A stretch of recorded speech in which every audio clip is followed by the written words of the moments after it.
পৃথিবীর সবচেয়ে নোংরা দেশ হচ্ছে ভারত। এই দেশে এমন অদ্ভুত অদ্ভুত জিনিস দেখতে পাওয়া যায় যেটা পৃথিবীর অন্যান্য দেশে কখনোই দেখতে পাওয়া যায় না। এমনকি পৃথিবীর সবচেয়ে নোংরা দেশ হিসেবে পরিচিতি পেয়েছে ভারতের বিভিন্ন জায়গা সহ পুরো ভারতের গোটা অঞ্চল। বিশেষ করে এই দেশের মানুষ এখনো সকালের শৌচকর্ম বা ওয়াশরুমের কাজ রেল লাইনে গিয়ে করে, যেটা নিয়ে সারা বিশ্বব্যাপী তাদের একটি পরিচিতি রয়েছে। এখন পর্যন্ত ভারতের অনেক জায়গায় সুনির্দিষ্ট কোনো টয়লেট নেই, আর সেই শৌচকর্ম বা টয়লেট করে মূলত তারা রেল লাইনের পাশে গিয়ে। সামাজিক যোগাযোগ মাধ্যমে বিভিন্ন ধরনের মিমিক্রি সহ বিশ্বে এই জিনিসটার জন্য ভারত বেশ পরিচিত। এমনকি ভারতকে বলা হয় পৃথিবীর সবচেয়ে নোংরা দেশ। অবশ্য এই পরিচিতি পাওয়ার পেছনে ভারতের বেশ কিছু অবদানও রয়েছে। বৈশ্বিক বিভিন্ন প্রান্ত থেকে ভারতকে যেভাবে মানুষ দেখে, বস্তুতপক্ষে ভারত অতটাও সুন্দর নয়। তবে এটা মানতে হবে, ভারতে অনেক বৈচিত্র্যপূর্ণ জায়গায় এমনকি বৈচিত্র্যপূর্ণ দৃশ্যও দেখতে পাওয়া যায়। তবে ভারতকে কেন বিশ্বের সবচেয়ে নোংরা দেশ বলা হয়, এর পেছনে কি ভারতের মানুষই দায়ী, নাকি ভারতের সাংস্কৃতিক বা কালচারাল যে বৈশিষ্ট্য রয়েছে সেটা দায়ী? এই প্রশ্নের উত্তর পাওয়া অবশ্যই একটু মুশকিল।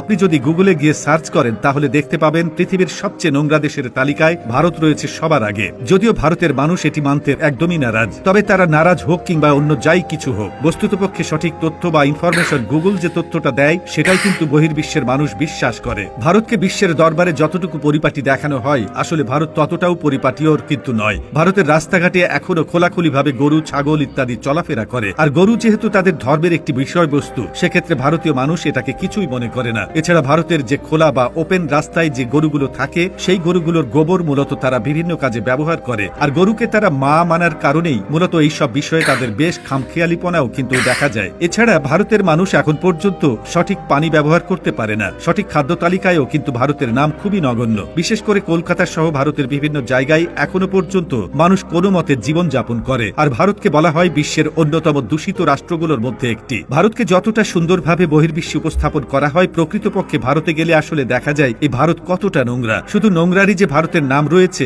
বিষয়টা কিন্তু এরকমও নয়। এছাড়া ভারতের বিভিন্ন প্রান্তে গেলে আপনি দেখতে পাবেন মানুষ এই নোংরা সহ যে বিষয়বস্তুগুলো রয়েছে সেগুলোকে যেন একটা শিল্প বা আর্ট বানিয়ে রেখেছে। আপনি যখন ভারতের বিভিন্ন ধর্মাবলম্বীর মন্দির কিংবা বিভিন্ন জায়গায় যাবেন, তখন তার বাস্তব চিত্র উপলব্ধি করতে পারবেন। যদিও প্রকৃতপক্ষে ভারতীয় নাগরিকরা এই বিষয়টিকে মানতে একদমই নারাজ। কিন্তু ভারতের আবার যে বড় বড় রাজ্যগুলো রয়েছে, বিশেষ করে মুম্বাই, দিল্লি, বিশেষ করে শহর অঞ্চলগুলো বা শহর অবস্থান কিন্তু বেশ পরিষ্কার, বা অনেকে সেই জায়গাকে ইউরোপের সাথেও তুলনা করেন। তবে সেটা তুলনা করতেই পারেন, কিন্তু ভারতের অবিশ্বাস্য একটি বিষয় হচ্ছে এখানকার মানুষের টয়লেটের ব্যবহার। প্রতি বছরই অনেক মানুষই কিন্তু এই পৃথিবী ছেড়ে চলে যান খোলা আকাশের নিচে টয়লেট করার কারণে।